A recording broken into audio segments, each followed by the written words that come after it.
Hey, what's up, everybody? I want to welcome you to another episode of the Dreamers Pro Daily Recap, where we give you a recap of all of the hot topics that we covered that day. You can catch them in their long format and also catch it fully streaming for free on Apple Podcasts.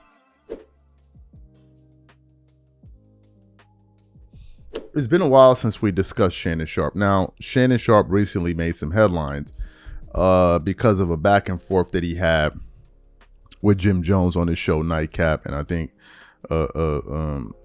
Chad Johnson was there as well. As you guys know, Jim Jones lost his damn mind and went out there and said that him and Nas are on the same level and him and Nas are more influential. I'm like, yo,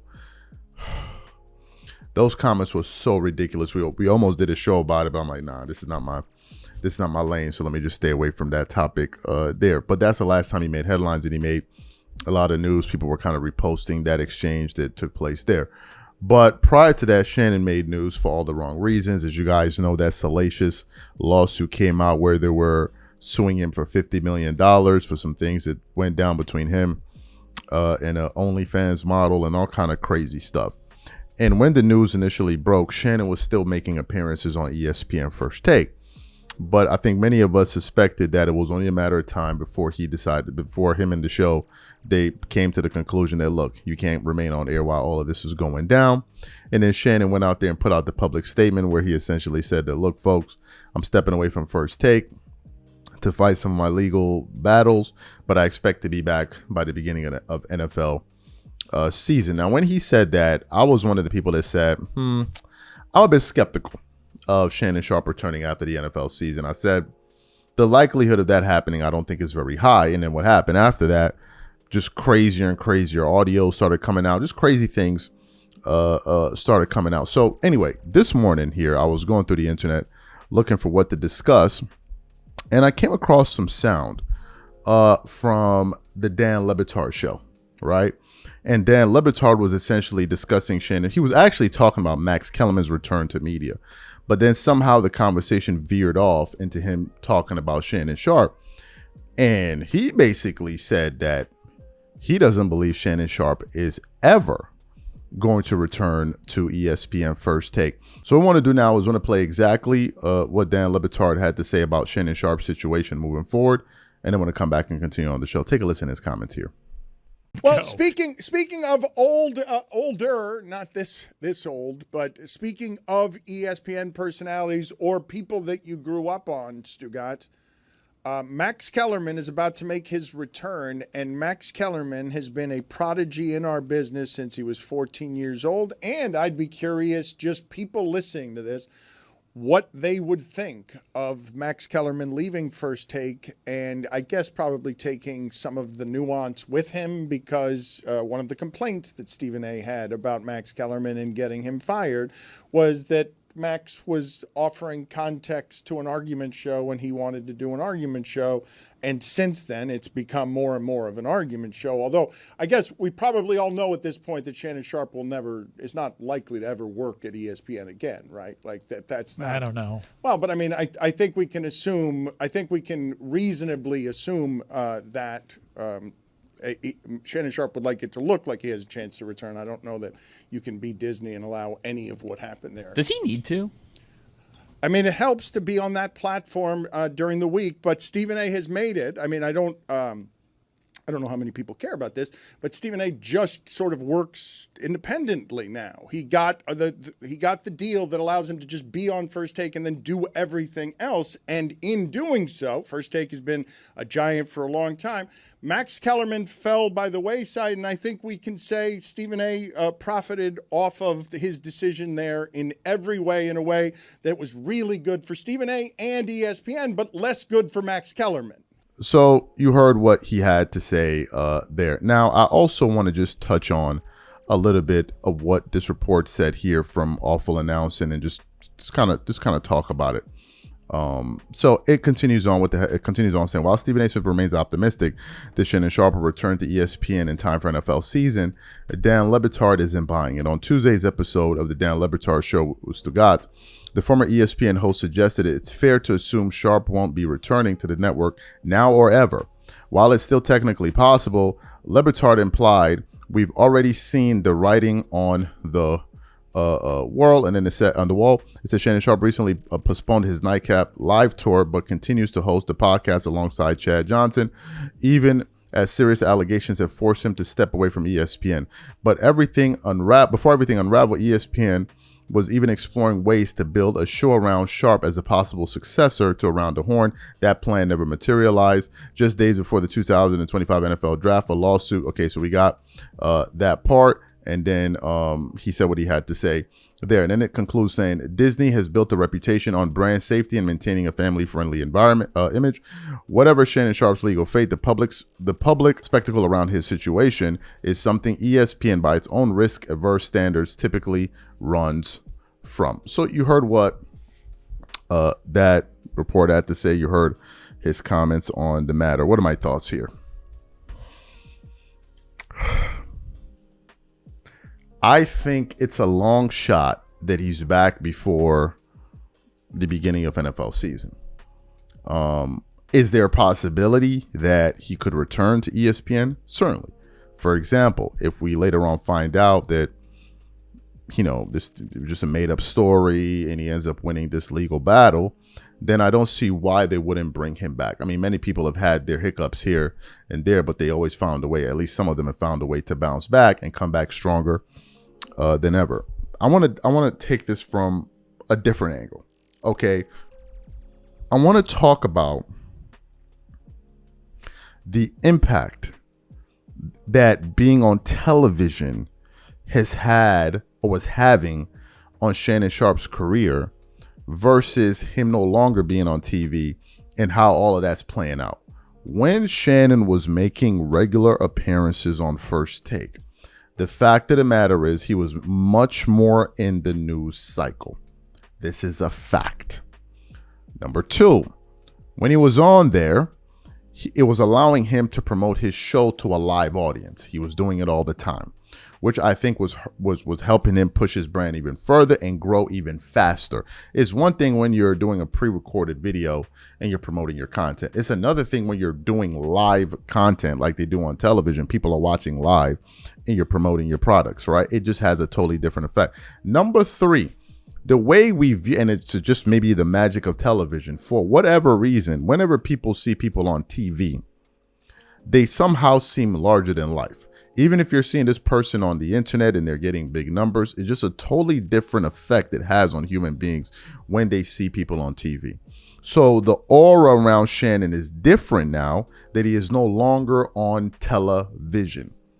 One can make an argument that his aggregate amount of views that he was getting on his podcast was higher than what he was getting on ESPN First Take. But just being on that platform, the brand, everything was having a major impact. Now, Shannon Sharpe is still a very big wig in the sports media space. Don't get it twisted. You heard the back and forth between him and Jim Jones when I alluded to that earlier when he made that clear to Jim Jones. But the fact is, being on television certainly helps. It certainly helps. Now, what are my final thoughts? Do I think Shannon bounces back from this? I actually do. The fact is, Shannon Sharpe is a hard worker, and I think he'll find a way to bounce back. I lost a lot of my support for him because I used to support him a lot. But after that, damn Michelle audio and just the ratchetness, he lost me, right? He lost me. I thought that a lot of the things that he was doing was beneath him and his stature was beneath him. I felt like a lot of those things were unnecessary. You didn't need those extra amount of views. And I just thought that it was, it was just something that didn't resonate with me any longer. For some people, they still loved it. But for me, it was just something I couldn't resonate with. So he lost me, over time. But that doesn't mean he's not going to bounce back. And I have confidence that he will. I have confidence. LeBron James has been playing for 35,000 years now, right? He's been around since what feels like the beginning of time. I'm being facetious, but you get the point that I'm making. LeBron is playing for a long damn time. I think he just finished his 22nd season, if I'm not mistaken. I don't remember now. I'm losing count. And some of us have speculated why LeBron refuses to retire. Now, I began to think that a few years ago that one of the reasons LeBron is not retiring is because he can't step away from the limelight. he just loves the attention. He loves being the center of attention. He loves saying things and getting people to talk about. He just loves. That's why usually when things are happening in the lives of other athletes and they're having big moments, he always finds a way to interject himself into the conversation, into the fray, into what's happening around that, because he always likes he just loves the attention. And look, the fact is, when these athletes retire and they're no longer in the spotlight playing every day, making the news, for some of them, it's a hit. Their popularity dips a little bit, right? Because you're no longer being discussed every day. And over time, people kind of forget you. They remember you when a bit of news pops up, but you're just kind of there, right? It happens to all of them. When you're playing, you're definitely more popular than when you're not playing. And I feel like that's something that LeBron is afraid of. I think he's afraid of not being the number one talked about thing, not being as popular as he is when he's playing, and just the NBA kind of moving on. Now, this is what I've thought, but it turns out LeBron recently made some comments that pretty much solidified my suspicions about this. We came across an article here with the headline saying LeBron admits fans are one of the main reasons he hasn't retired. And I began to read through the article and read through the comments, and I'm like, he's basically saying it. Okay, so let's continue on what it says. It says, having completed his 22nd season in the NBA, so 22nd, I was right, LeBron James is showing no sign of slowing down. He averaged 24.5 points, 7.8 rebound, 8.2 assists for the Los Angeles Lakers squad that secured the third seed in the NBA playoffs in the loaded Western Conference. Although they fell short, falling to the Minnesota Timberwolves in the first round, the Lakers proved they have what it takes to make noise in the league, especially with Luka Doncic on the roster. But with Father Time being undefeated, many are dying to know how much longer the King will be able to dominate on the court. At 40, he's already surpassed any expectations for longevity in this physically demanding sport. Inspired players around the world. James gained the spotlight at such a young age and was already on the cover of Sports Illustrated when he was in high school, when he was a high school prodigy for St. Vincent's Mary High School in Akron. After being selected first by his hometown team, the Cleveland Cavaliers, in the 2003 NBA draft, he has captivated the sports world with his dominant performances and impressive accomplishments.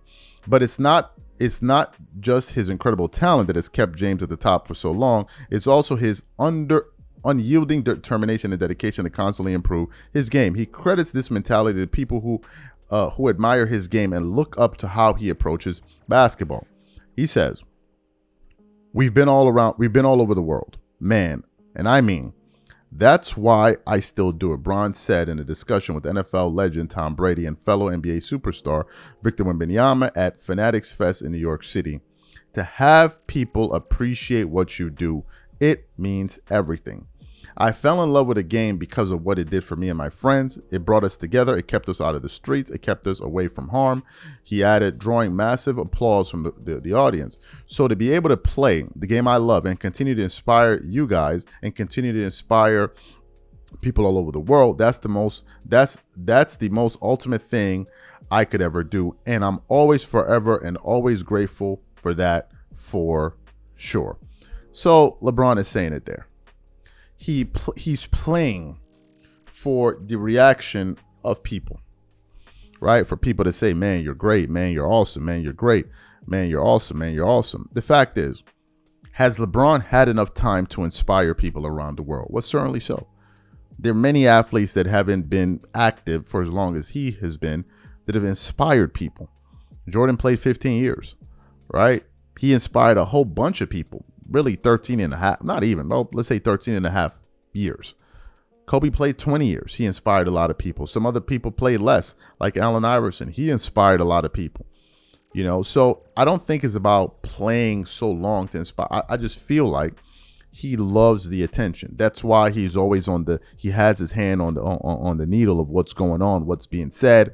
Like, it surprises me that LeBron hears all of these things that are being said about him, because it means he's interacting with people. He knows what people are saying. And I think that it really matters to him how people view him. And I believe that he is transfixed on people viewing him a particular way. He doesn't want to leave it up to people to come to their own conclusion. He wants himself to define how people see him. And I feel like a part of him feels like he hasn't fully completed that quest Therefore, I think one of the things that he's thinking of doing is, although he's planning to retire, he still wants to remain a part of the conversation. So therefore, he's going into doing podcasts. Okay. He wants to do podcasts because it allows him to continue to interact with people, continue to get attention from people, and then continue to shape conversations the way he wants it to be shaped, which is telling, because one would think that given all of your accomplishments, given all that you've done, you wouldn't feel that insecure about how people feel about you, because you would feel 100% secure in who you are and what you've done. When Kobe retired, he said, I'm going to leave it to these guys to say what they want to say. I'm fully comfortable with what I did because I gave everything that I possibly could to the game. So I believe there's a part of that. Hence the reason after they won a championship in 2020, he said, I want my damn respect, which means that he feels that there are people out there that still don't respect it. It means a lot to LeBron in terms of what people think. I think LeBron genuinely wants to be liked. And I also think he loves attention. LeBron has been getting attention since he was a teenager, and it's like a drug that he just cannot give up. He needs the attention. I don't know why, because obviously I'm not a billionaire, but if you're that financially secure and you're secure on who you are and what you've done, I don't know why it matters to you at this point what people are saying. But to him, it does. And here he's admitting it. He's playing for the crowd. He needs that attention from them.